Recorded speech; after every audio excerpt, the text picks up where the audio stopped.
Ini adalah video bagian 8, bagian terakhir dari inference dengan dua sampel. Materinya berupa pembahasan prosedur pengujian hipotesis beda dua proporsi populasi dan penggunaan Excel dalam rangka pengujian hipotesis rata-rata populasi dengan dua sampel. Mari kita mulai. Baik, kita akan membahas inference lainnya, yaitu melakukan pengujian hipotesis menggunakan dua sampel untuk parameter beda proporsi. Sebelum melihat desainnya, ditunjukkan desain pengujian hipotesis rata-rata hitung populasi dengan dua sampel ini. Untuk kesederhanaan yang disajikan hanya untuk pengujian dua arah. Sering kita harus menggunakan distribusi T, sehingga kriterianya harus disesuaikan. Untuk variasi kasusnya, ada pengujian dengan menggunakan dua sampel yang jadinya menguji rata-rata dari beda, karena variabelnya adalah beda yang diperoleh dari dua sampel dependen. Dalam situasi yang demikian, maka statistik ujinya menjadi demikian ini. Kalau parameter yang diuji adalah beda proporsi, maka desain pengujiannya menjadi demikian. Misalnya menguji apakah proporsi produk cacat dua rombongan kerja adalah sama, atau apakah perbedaan proporsi yang menyukai dua jenis aroma kopi lebih dari 10%. Perhatikan bahwa pada kasus pengujian hipotesis untuk beda proporsi, kedua sampel yang digunakan selalu bersifat independen. Keduanya tidak saling mempengaruhi. Kemudian untuk dapat digunakan, ingat kembali adanya asumsi besarnya N dan P yang harus dipenuhi. Dan sebelum berlanjut, ada tambahan konsep yang perlu diperhatikan, yaitu tentang formula standar errornya yang akan dibahas pada lembar berikutnya. Mari kita bahas. Jadi dalam rangka pengujian hipotesis beda proporsi, formula statistik ujinya adalah demikian ini. Ada dua bentuk formula standar errornya, tergantung pada C pada hipotesis 0 tersebut. Kita mulai dari pada situasi C tidak sama dengan 0. Maka formula standar errornya adalah demikian ini. Dalam konsep central limit theorem, seharusnya proporsi yang digunakan pada distribusi samplingnya adalah proporsi populasi. Namun, bukankah kita tidak mengetahuinya? Sehingga, apa boleh buat, kita gunakan perkiraannya dari proporsi masing-masing sampel. Sekarang, untuk kasus C sama dengan 0, ini berarti P1 sama dengan P2. Jadi, kedua proporsi populasinya dihipotesiskan sama. Maka, dengan sendirinya, proporsi penduganya juga akan sama, biasa disimbolkan dengan PK, yang menggantikan p-hat 1 dan p-hat 2. Mereka adalah perkiraan berdasarkan hasil sampel. Pertanyaannya, proporsi sampel yang mana? Kita akan ambil proporsi gabungan, yaitu proporsi sukses gabungan atau keseluruhan pada kedua sampel. Mari kita lihat contohnya.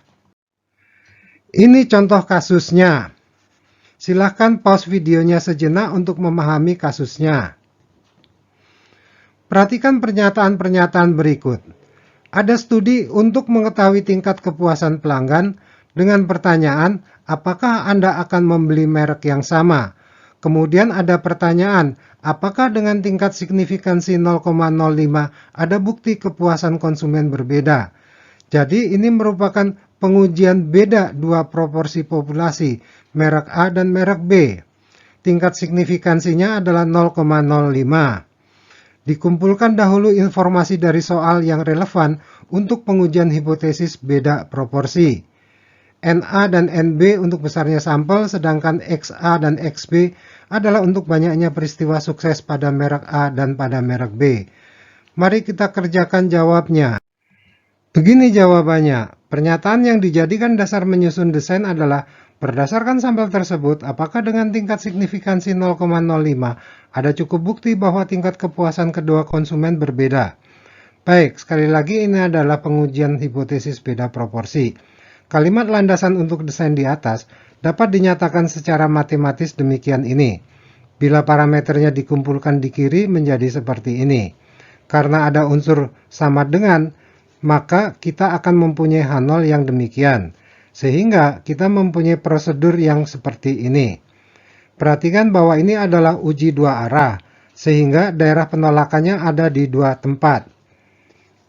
Kita lanjutkan dengan mengisi prosedur tersebut dengan nilai-nilai yang sesuai. Pada langkah 1 ada nilai C yang harus kita tetapkan. Pada langkah 2 ada nilai minus dan plus Z alfa per 2. Pada langkah 3 ada nilai-nilai pada pembilang dan penyebut seperti yang terlihat pada formula Z start atau Z uji. Jadi, inilah berbagai besaran yang diperlukan untuk menjawab pada prosedur pengujiannya. Mari kita lihat. Inilah ringkasan soalnya, dan ini adalah daftar isian untuk menjawab soalnya. Dengan menggunakan ringkasan soal dan tabel normal, serta penerapan formula, dapat diperoleh tabel untuk menjawab ini. Karena Z uji lebih besar daripada Z alfa per 2, berarti statistik uji berada di daerah penolakan. Maka ada cukup bukti untuk menolak H0. Jadi ada cukup bukti untuk menolak bahwa proporsi kepuasannya sama. Baik, berikut adalah tampilan prosedur yang sudah diisi dengan nilai-nilai yang relevan. Inilah prosedur pengujiannya, dan ini adalah gambar pendukung untuk kriteria penolakannya. Selisih proporsi sebesar 0,1 diterjemahkan ke dalam skala Z menjadi 2,99 yang berada di daerah penolakan. Demikianlah berbagai kasus inference untuk rata-rata dan proporsi populasi dengan menggunakan dua sampel. Kita akan melihat fasilitas Excel untuk inference ini. Excel menyediakan fasilitas untuk pengujian hipotesis rata-rata populasi dengan dua sampel, baik yang dependen maupun independen. Mereka menempati 4 baris terakhir dari data analysis. Video ini tidak menyampaikan teknis penggunaannya. Di sini kita akan melihat satu persatu dari keempat kasus yang difasilitasi itu, khusus tentang memahami sajian hasilnya. Baik, mari kita mulai. Ini adalah untuk match pair test atau pengujian dengan dua sampel dependen. Pertama, perhatikan bahwa datanya harus disusun dalam bentuk kolom. Disarankan diberi nama sesuai dengan nama variabelnya seperti pada contoh ini. Kandungan isi. Nilai D bar dapat diperoleh dari selisih X bar 1 dan X bar 2. Kemudian ada tampilan varians dan N untuk masing-masing variabel. Namun informasi itu tidak dibutuhkan, karena yang kita perlukan adalah deviasi standar dari variabel D. Sajian berikutnya memang hanya ada satu nilai yang ditempatkan di kolom X1. Namun ini tidak berarti bahwa mereka hanya milik X1. Pearson correlation adalah ukuran tingkat keeratan hubungan antara X1 dan X2. Kemudian ada hypothesize mean difference yang merupakan nilai C pada sisi kanan sama dengan dari desain hipotesisnya. Selanjutnya ada DF atau degrees of freedom atau derajat bebas sebesar N-1 dengan N adalah banyaknya pasangan data pada sampel. Selanjutnya ada T-stat atau nilai statistik uji dalam skala T. Dilanjutkan dengan probabilitas T kapital lebih kecil daripada T kecil one tail yang menunjukkan nilai p-value untuk uji satu arah. Excel menghitungnya dari nilai statistik uji ke arah ujung terdekat. Bila nilai T-stat negatif, maka p-value akan dihitung untuk luas di bawah kurva sebelah kiri. Kemudian ada T-critical one tail yang berarti nilai kritis T untuk uji satu arah. Nilainya merupakan harga absolut. Jadi ini adalah nilai T alfa derajat bebas. Dilanjutkan dengan probabilitas T kapital lebih kecil daripada T kecil two tail yang menunjukkan nilai p-value untuk uji dua arah, yang merupakan 2 kali nilai p-value satu arah di atas. Dan yang terakhir adalah T critical two tail yang berarti nilai kritis T untuk uji dua arah. Jadi ini adalah nilai T alfa per 2 derajat bebas, berupa nilai yang positif saja. Kita lanjutkan. Yang kedua adalah untuk uji beta mu dengan dua sampel independen pada deviasi standar populasi tidak diketahui namun diasumsikan sama. Sesuai peruntukannya, untuk uji dengan asumsi varian sama, maka ada sajian pooled variance yang pangkat 2 dari standar deviasi gabungan yang akan digunakan untuk menghasilkan standar error.